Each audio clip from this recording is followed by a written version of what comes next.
Seekor rubah ekor 9 menggunakan ilmu abadi untuk mengirim mimpi kepadaku. Dia berkata bahwa dia memiliki seorang cucu perempuan yang sedang menghadapi bahaya. Jika kamu bisa menyelamatkan nyawanya, kelak dia akan mengabdikan hidupnya untukmu. Awalnya aku berpikir itu hanya mimpi indah, jadi aku tidak terlalu memikirkannya. Namun, keesokan harinya saat berburu di gunung, aku melihat seekor rubah putih sedang diterkam oleh serigala. Mengingat mimpi semalam, aku mengangkat pedang dan menebas kepala serigala itu. Pada saat itu, rubah putih berbicara dengan suara manusia. Inti iblis serigala itu sangat bermanfaat. Buka jantungnya dan makanlah. Itu akan baik untukmu. Aku melihat rubah putih yang terluka parah dan bertanya, jika kamu terluka separah ini, kenapa tidak memakannya sendiri? Rubah itu menjawab lemah. Kaum rubah tidak boleh memakan inti iblis dari kaum lain. Kalau tidak, mana mungkin itu diberikan padamu? Anak muda, aku tersenyum dan berkata, apakah kamu tidak takut kalau aku membunuhmu dan memakan intimu? Rubah putih menjawab, jika kamu tidak takut tubuhmu akan meledak, silakan coba. Jika aku mati di tanganmu, itu sudah takdir. Aku mengambil pisau militer dan mulai membedah tubuh serigala. Di bawah arahan rubah, akhirnya aku menemukan inti iblis serigala. Inti itu memancarkan kabut merah, tampak sangat aneh. Aku memegang inti itu dan berkata kepada rubah, sebagai manusia, apakah tubuhku tidak akan menolaknya? Rubah menjawab, lihatlah lenganmu. Itu pasti sudah mulai menghitam. Jika kamu tidak memakannya, kamu akan mati karena rabies. Aku menunduk dan melihat, lukanya sudah bengkak merah dengan darah hitam mengalir. Darah hitam keunguan mulai merembes keluar dari lukaku. Tanpa ragu, aku langsung menelan inti iblis itu. Setelah masuk ke perut, aku merasakan sensasi dingin yang sangat menenangkan. Namun, segera saja perutku terasa panas dan nyeri. Rubah berkata, aku akan mengajarimu teknik Dao Kiguitsu. Kelak, dengan bantuan inti iblis itu, kamu juga bisa berlatih.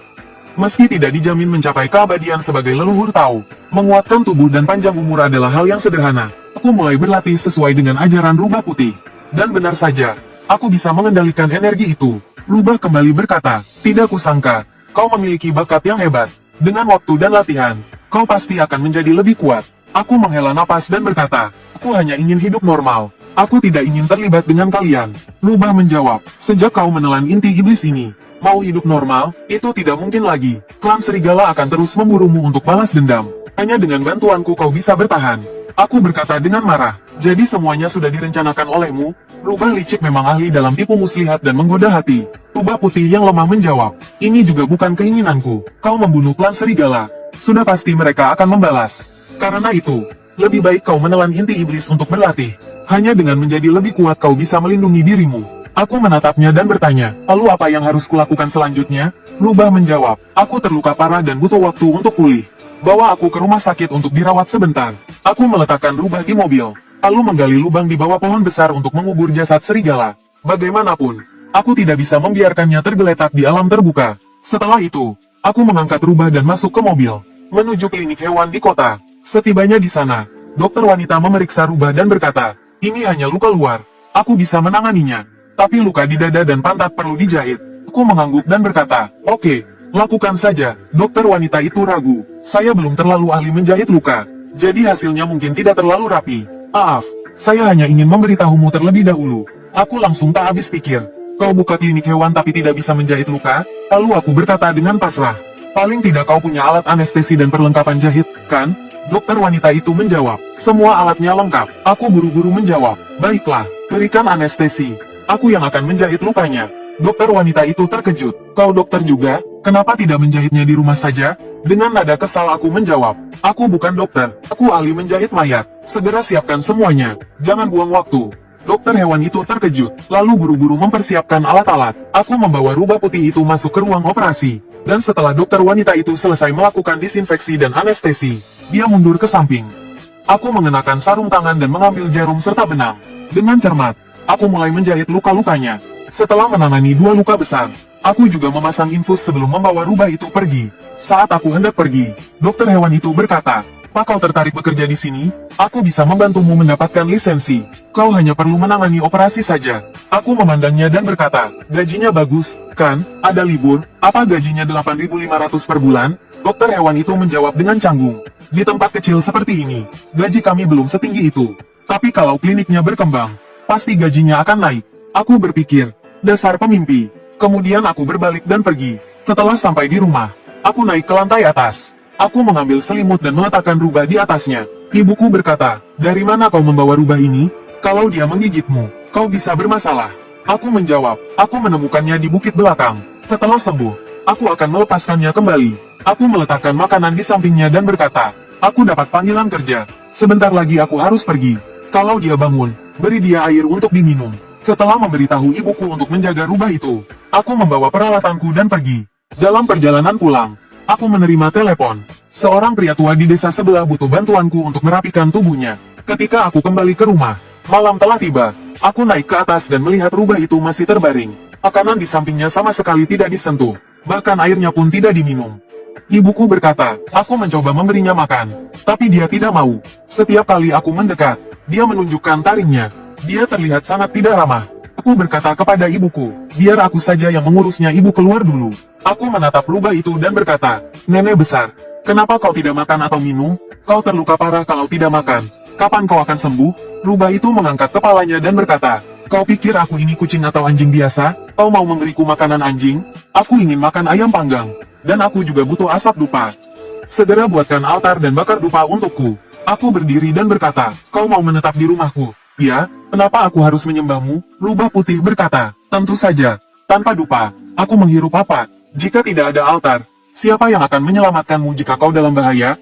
Aku menjadi penjaga rumahmu adalah keberuntunganmu seumur hidup. Aku terkejut dan berkata, jadi kau benar-benar ingin menjadi penjaga rumahku? Rubah itu menjawab, aku menjadi penjaga untukmu, bukan untuk keluargamu. Setelah semua ini selesai, aku akan pergi. Demi keselamatan, aku hanya bisa mengikuti. Aku memesan sebuah altar penjaga rumah dari pengrajin peti mati. Lalu aku menuliskan penjaga rumah, Hu Fanggu di altar itu. Hu Fanggu berkata, aku hanya melindungi rumah, tidak lebih. Aku meletakkan Hu Fanggu di kamar yang disediakan untuknya. Kemudian aku membeli ayam panggang dari toko makanan siap saji dan menaruhnya di altar. Aku juga menyalakan dupa cendana terbaik di tempatnya.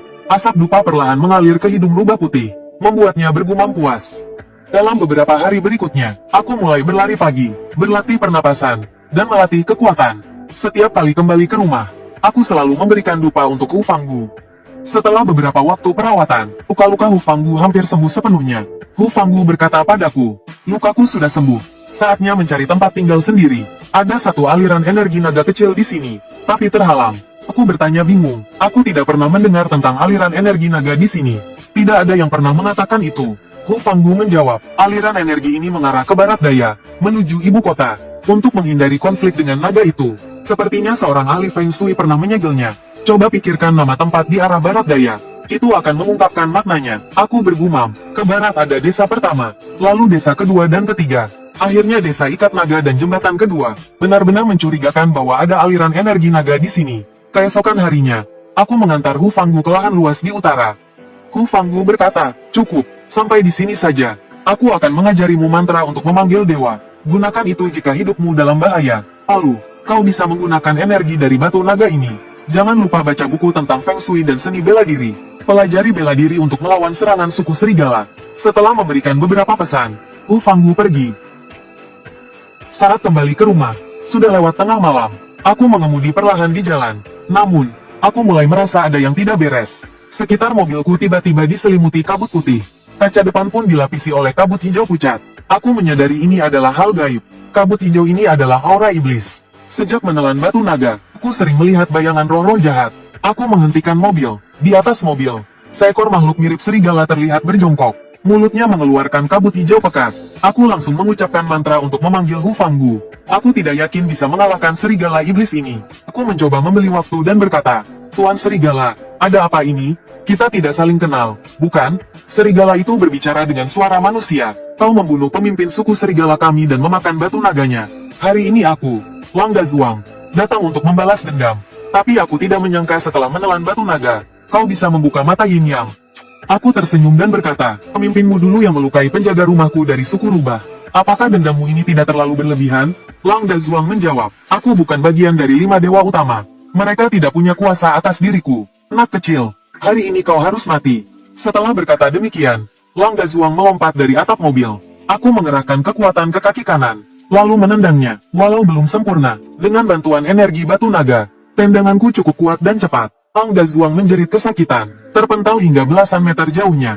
Aku sadar punya peluang bertarung. Segera aku mengeluarkan pisau militerku. Saat itu, seorang wanita cantik muncul. Aku berbalik dan bertanya, kau siapa? Apakah kau bala bantuan dari Kera? Wanita itu marah dan berkata, bodoh, kau yang memanggilku.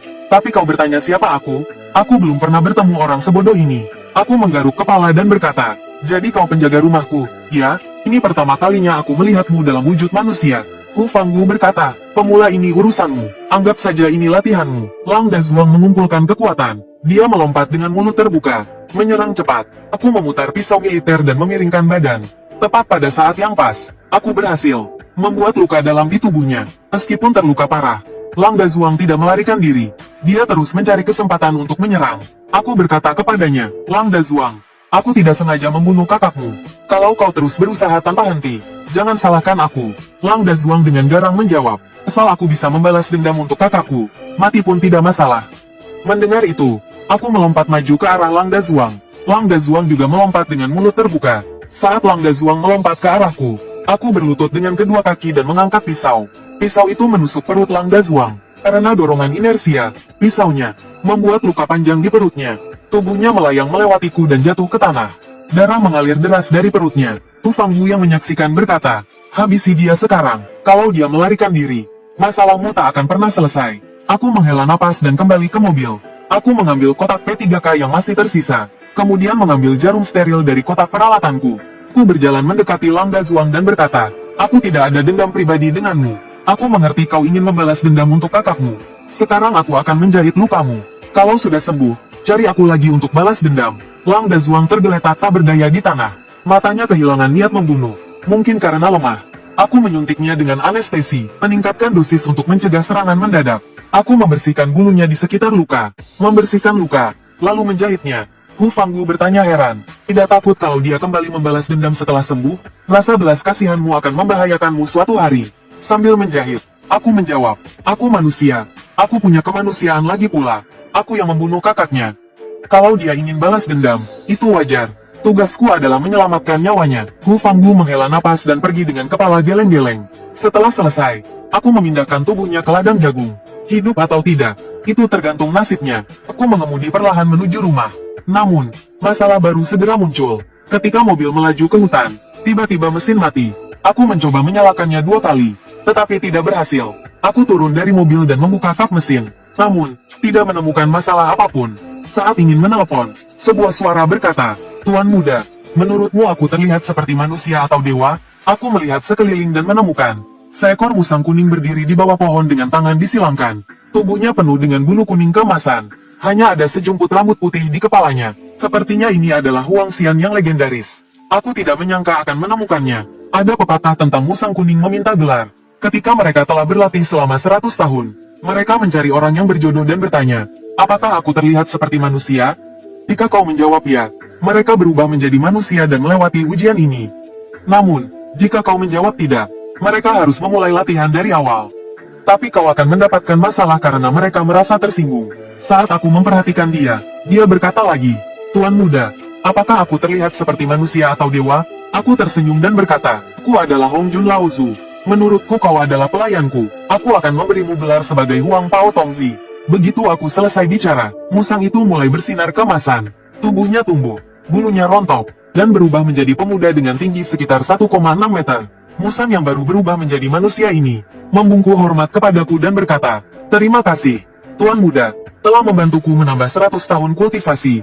Aku pasti akan membalas jasamu. Setelah itu, musang itu berbalik dan menghilang ke hutan. Aku kembali ke mobil. Anehnya, mesin mobil langsung menyala. Ketika sampai di rumah, sudah lewat tengah malam. Aku kelelahan setelah malam yang sibuk. Aku membakar 3 batang dupa untuk Hu Fanggu dan tidur. Keesokan paginya aku bangun sekitar jam 9. Setelah bangun, aku menemukan seorang pemuda berambut kuning membawa tas berdiri di sana. Aku melihat lebih dekat. Bukankah ini musang yang berubah bentuk semalam?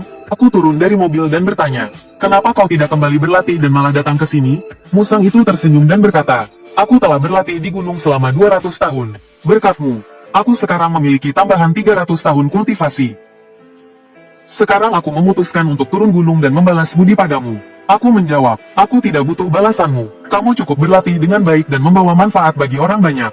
Musang kuning itu tersenyum dan berkata, itulah mengapa aku datang mencarimu. Kamu penuh dengan aura darah dan sedikit abu-abu. Pasti akhir-akhir ini kamu banyak menghadapi masalah, bukan? Aku bertanya dengan bingung. Jadi kamu juga bisa meramal? Musang kuning itu tersenyum dan berkata, Itu hal kecil. Aku tidak tahu banyak. Kami keluarga musang ahli dalam ilusi dan kecepatan. Aku bertanya, siapa namamu? Dia menjawab, mereka memanggilku Huang Erdan. Aku tertawa terbahak-bahak dan bertanya, siapa yang memberi nama lucu itu padamu? Dia menjawab, aku juga merasa namanya jelek. Apa kamu mau memberiku nama baru? Aku berpikir sejenak dan berkata, kamu akan kupanggil Huang Xiao. Nama itu berarti kuat seperti prajurit. Aku berharap kamu menjadi pendukungku untuk mengarungi dunia. Huang Xiao membungkuk dan berkata, terima kasih atas nama yang kau berikan. Aku menariknya dan berkata, cukup, kita sekarang adalah teman baik. Mulai sekarang, kita seperti saudara. Huang Xiao berdiri dan berkata, lalu aku akan tinggal di mana? Tolong carikan tempat untukku. Aku bingung sebentar. Sejenak aku benar-benar tidak tahu harus menempatkannya di mana. Kemudian Huang Xiao mencium sesuatu dan berlari ke gubuk kecil. Dia berkata, aku tinggal di sini saja. Aku buru-buru memperingatkannya. Itu tidak bisa. Gubuk itu sudah ada. Sebelum aku selesai bicara, dia sudah menembus dinding dan masuk. Lalu terdengar suara gaduh dari dalam gubuk. 3 menit kemudian, pintu terbuka. Huang Xiao keluar dengan wajah memar dan mata berkaca-kaca. Lihat itu. Aku tertawa terbahak-bahak. Aku bilang gubuk itu sudah ada penghuninya. Huang Xiao berkata dengan sedih. Tuan muda, kenapa tidak bilang lebih awal? Kalau tahu ada nenek di situ, aku tidak akan masuk. Aku tertegun dan bertanya. Kamu mengenalnya? Belum sempat Huang Xiao menjawab. Terdengar suara mendengus dingin dari dalam rumah. Hu Fanggu berkata, berikan dia juga sebuah papan dan letakkan di sudut pojok. Jangan ganggu aku beristirahat tanpa alasan. Huang Xiao yang baru saja dipukul langsung memberi hormat. Terima kasih, Nenek Agung. Aku melihat dia dan bertanya, apakah Hu Fanggu sangat hebat? Huang Xiao langsung menjawab, menyebut namanya saja. Siapa di timur laut yang tidak tahu? Bahkan kakekku harus memanggilnya Tante Agung dengan hormat. Aku bertanya dengan bingung, siapa dia sebenarnya? Bukankah dia hanya rubah suci? Huang Xiao menjawab dengan pelan. Aku tidak berani membicarakan kisahnya. Aku hanya bisa memberitahumu bahwa identitasnya membuat sebagian besar rubah suci di timur laut harus memanggilnya Nenek Agung. Bahkan para pemimpin ajaran harus menyebutnya Tante Kecil. Aku kembali ke toko peti mati dan membeli papan kayu. Aku juga membeli ayam panggang dan dupa cendana. Sambil menepuk punggung Huang Xiao, aku berkata, Huang Kecil, pikirkan baik-baik. Sekarang aku diburu oleh suku serigala. Setiap saat bahaya bisa datang. Huang Xiao berkata dengan sombong. Ah, hanya beberapa serigala. Yang paling hebat dari mereka, Wolf Wancheng dan Wolf Jaini, sudah mati. Sekarang aku adalah penjaga keluargamu. Jika mereka datang lagi, aku akan melindungimu. Lagi pula, sekarang kamu punya kekuatan dari pil iblis. Asalkan kamu berlatih keras, menghadapi mereka akan mudah. Setelah kembali ke rumah, aku menuliskan nama Huang Xiao di kertas kuning. Lalu menempelkannya di papan kayu. Setelah memasang dupa dan persembahan, semuanya selesai. Kemudian Hu Fanggu keluar dan berkata padaku, meski kamu bukan murid yang dikirim oleh Dewa Penjaga, tapi ini situasi khusus. Aku akan membukakan pusat jiwamu, supaya saat dalam bahaya, aku bisa membantumu. Aku mendapat panggilan untuk pekerjaan. Seorang pengusaha dari desa sebelah.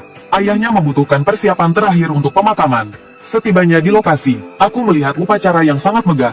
Hanya peti matinya saja sudah belasan juta.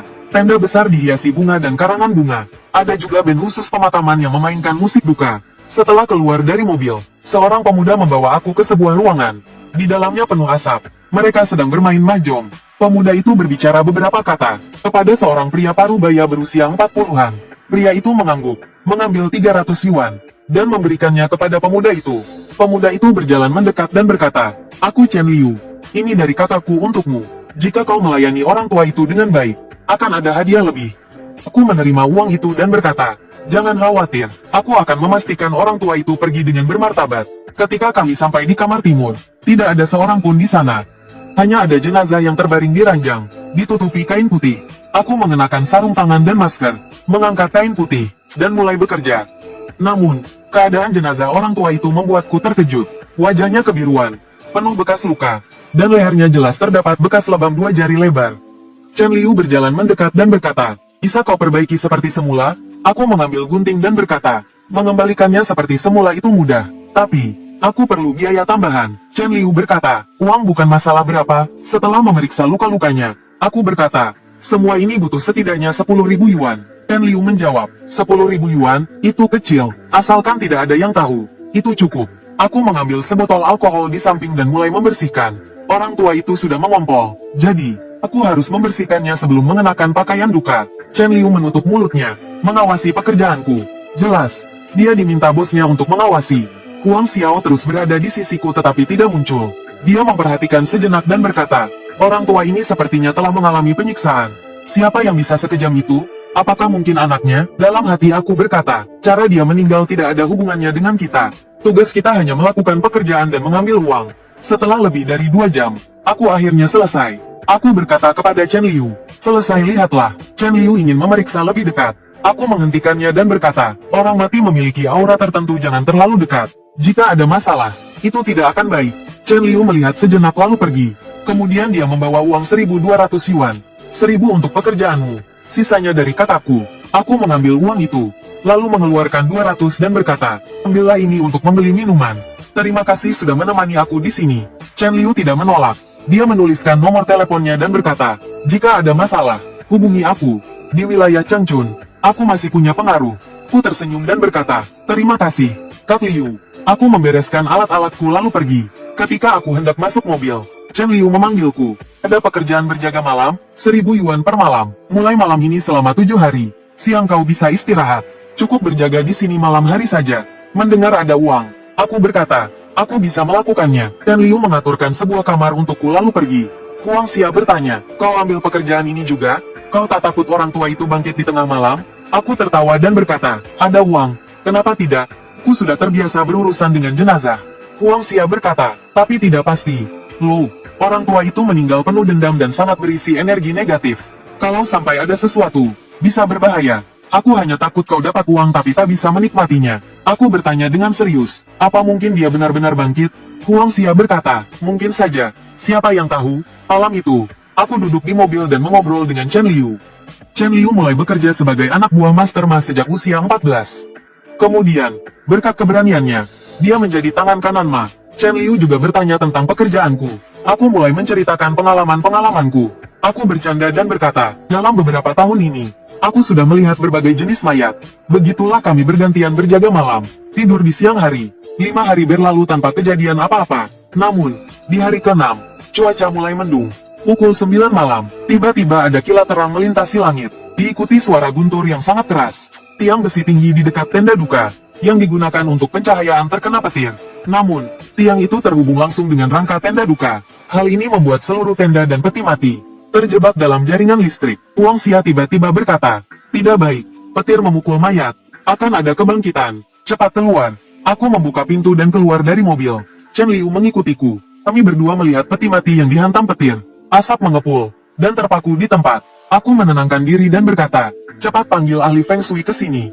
Mungkin akan ada kebangkitan. Chen Liu segera lari ke dalam rumah. Aku kembali ke mobil untuk mengambil pisau tentaraku. Ahli Feng Shui tinggal di rumah itu. Dia keluar dengan tas kuning di punggungnya, diikuti oleh Master Ma, ahli Feng Shui, yang mabuk, berkata, siapa yang bilang ada kebangkitan? Kalau bohong, aku bangkitkan kalian. Ketika dia melihat peti mati, petir lainnya melempar tutup peti mati jauh. Seorang pria tua berwajah kelabu dengan pakaian pemakaman, berdiri tegak dari dalamnya. Ahli Feng Shui, yang setengah mabuk, berdiri kaku tanpa berani bernapas. Master Ma menendangnya sambil berkata, pergi atasi dia, jangan cuma nonton. Ahli Feng Shui pun terpaksa maju. Dia mengambil jimat kuning dari tasnya, mencari celah. Namun, pria tua itu melompat turun, menunjukkan 4 gigi kuning yang tajam ke arah kami. Pria tua itu melangkah cepat dengan tangan terulur, menuju Master Ma. Master Ma berteriak, serang, apalagi yang kau tunggu? Kau masih mau uang atau tidak? Ahli Feng Shui menguatkan hati, memegang jimat, dan maju. Tapi dia langsung dilempar oleh pria tua itu dalam satu serangan. Pria tua itu bahkan tidak meliriknya, langsung menuju Master Ma. Aku berbicara dalam hati pada Huang Xia. Oh Tuang, apa yang kita lakukan? Mungkin kita harus kabur? Huang Xia menjawab, ini hanya mayat hidup kecil, bukan zombie, kenapa takut? Kalau kita pergi, warga sekitar dan ternak mereka bisa kena. Sebagai praktisi, bagaimana mungkin kita mundur? Aku berkata cemas, lalu apa yang harus kita lakukan? Huang Xia berkata, coba periksa tas ahli Feng Shui itu. Cari kertas kuning dan kuas merah cinnabar. Lebih baik lagi jika ada ayam jago merah besar. Saat ini, mayat hidup sudah mendekati Chen Liu. Aku melempar pisau tentaraku ke Chen Liu, berharap dia bisa menahan waktu untukku. Aku berlari ke arah ahli Feng Shui dan membuka tasnya. Aku menemukan beberapa lembar kertas kuning kosong dan kuas merah cinnabar. Aku kemudian mengambil ayam jago merah besar di dekat pintu. Huang Xia berkata, aku akan memberikan gambaran segel penjaga rumah untukmu. Campurkan darah ayam ke dalam cinnabar, lalu gunakan energi batin untuk menggambarnya. Ingat, harus satu tarikan kuas, jangan berhenti. Aku mengambil kuas dan mulai menggambar. Namun, 3 kali aku gagal. Kini hanya ada 1 lembar kertas tersisa. Huang Xia berkata, konsentrasilah, atau kau tidak akan berhasil. Aku menutup mataku, menarik napas dalam-dalam, lalu mulai menggambar di kertas terakhir dengan hati-hati. Setelah selesai, segel itu mengeluarkan kilau emas samar. Huang Xia berkata, selesai, tempelkan segel itu di pintu roh di dahinya. Cepatlah, aku mengambil segel itu dan berlari ke arahnya. Saat itu, Chen Liu dicepik oleh mayat hidup, dan master malengannya tergores hingga berdarah hitam. Aku langsung menempelkan segel itu ke dahinya, membuatnya berhenti seketika. Tangan mayat itu perlahan-lahan dilepaskan. Chen Liu menghela napas lega. Terima kasih, saudaraku, kau telah menyelamatkanku.